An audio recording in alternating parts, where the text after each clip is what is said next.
Chuck is an associate professor of political science and Gulf studies at Qatar University. He joins us now from Doha. Farhan, thank you very much for your time. Do you believe it's a coincidence that Donald Trump said rogue killers may be responsible for the fate of Jamal Khashoggi after he spoke with King Salman?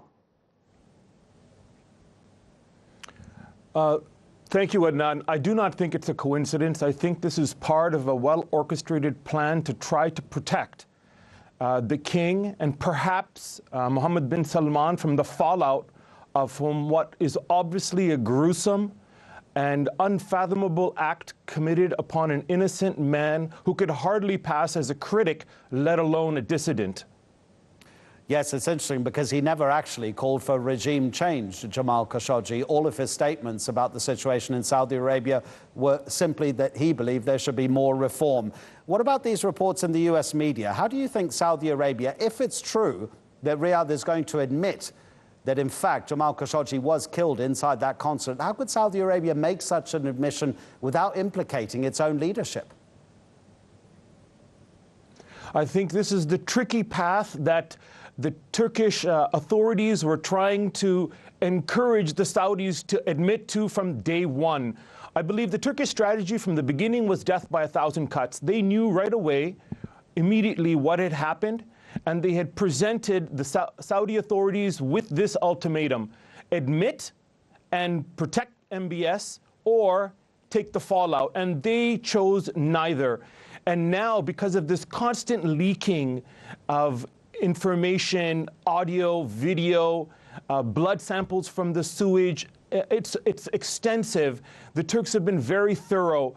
There is no way for Saudi Arabia to absolve themselves. And what was ridiculous in the beginning, they kept on denying, and blaming the Qatari guy. This has all been shown as a complete sham. It's ridiculous. And this fallout will be very severe no matter what decision. I'm still skeptical whether or not they will actually come out and produce the report. But nonetheless, it seems that they have tentatively, to the intelligence services, agreed.